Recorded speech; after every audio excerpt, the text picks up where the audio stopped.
종자의 생태형을 보시면은 생태형은 어떤 가지고 있는 모양 같은 거라고 보시면 되는데 그 지방에서 나타날 수 있는 특정 모양 같은 거예요. 그래서 이거는 유전이 가능한 겁니다. 생태형은 유전이 가능해요. 뭐 그 날씨 그 지방의 어떤 그 조건에 따라서 이런 모양이 나왔는데 이 모양이 어떻게 된다? 유전이 된다는 겁니다. 자, 책에 한번 보면은 생태형은 환경에 의해서 같은 수종이라도 인목의 특징에 어떤 따라서 나타나는 것을 의미한다는 거.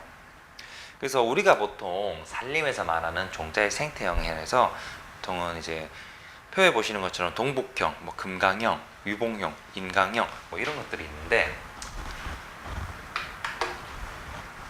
그 중에서도 우리가 꼭 알아야 될 것은 이 네 가지입니다. 동북형, 금강형, 중남부 평지형, 위봉형 요 네 가지는 반드시 알고 가셔야 돼요. 지역까지 여러분께서 구분하실 수 있다면 좋겠지만은 지역 만약에 조금 내가 좀 공부하는 힘들다 싶으시면 지역 정도는 제껴 두셔도 크게 상관은 없으실 겁니다. 하지만 그 형태에 따른 특징은 반드시 알고 가셔야 돼요. 반드시 알고 가셔야 돼요. 자, 동북역을 보시면은 지역은 일단 함경, 남도 그리고 강원도 지방에서 보통 분포를 한다. 근데 특징은 뭐다? 수용은 줄기가 곧다. 그리고 수관은 난형이고 지하고가 짧은 게 특징이다. 자, 그래서 저는 물어볼 거예요. 동북형은 지하고가 길다, 높다 이렇게 해버리면 당연히 틀린 게 되겠죠. 자, 금강형 보겠습니다. 보통 금감산, 태백산 그쪽에 분포를 하고 있고 수용은 줄기가 곧고 수관이 가늘고 좁고 지하고가 길다. 어떻게 보면 동북형과 조금 반대 개념이죠. 자, 중남부 평지형은 서해안 일대이고 줄기가 굽고 천박하다. 막 난형이라는 거예요. 막 박자란 거예요. 넓게 퍼지며 지하고가 긴 게 특징이다. 위봉형은 전라북도 완주 지역인데 전나무 모양을 닮았다 하여 수관이 좁고 줄기 생장이 조조한 것이 특징이다.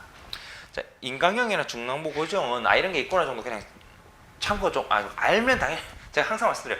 많이 알수록 좋긴 하지만 효율적으로 공부를 하자는 겁니다.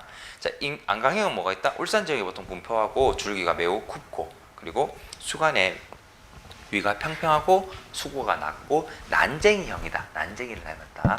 중남부 고지형은 평안남도 전라북도 내륙 지방인데 금강형과 중남부 평지형의 중간형. 그래서 말 그대로 중남부 고지형이라고 해요. 환경에 따라서 금강형은 중남부 고평지형에 좀 담기도 한다는 거. 그래서 그림이라든지 지역 같은 거는 책에 있는 그림 좀 참고를 해주시면 될 것 같습니다. 요런 형태구나. 글로만 봤지만은 자, 물론 우리가 나중에 혹시라도 이제 공부를 하실 때 시험을 보시는 경우가 발생을 하시는데 시험을 칠 때 보시면 뭐다?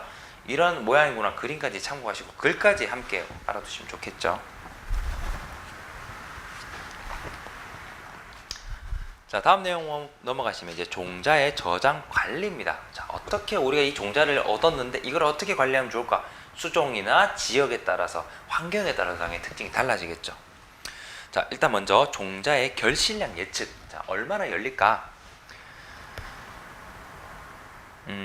그래서 이 종자 결실량 예측하는 기준은 예상하는 것은 주로 이전에 꽃 핀 정도, 꽃이 얼마나 피었으면 이 꽃 핀 곳에서 당연히 종자가 얼마나 열릴 거니까 당연히 예측이 좀 가능하겠죠.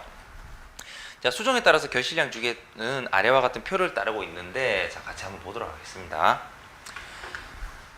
해마다 결실하는 수종이 있어요. 자, 우리가 지금까지 연구라든지 조사를 통해서 보니까 해마다 결실하는 게 버드나무, 오리나무, 포플러 같은 게 있더라. 그리고 경년 결실, 1년 주기성을 띠는 걸 보니까 소나무리, 오동나무, 아카시, 자작나무 같은 게 있더라.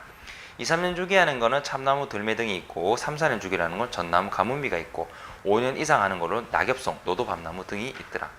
자, 여기서 한번 물어볼게요. 자, 결실 주기가 가장 짧은 수종은 뭐가 있을까요? 뭐가 있다?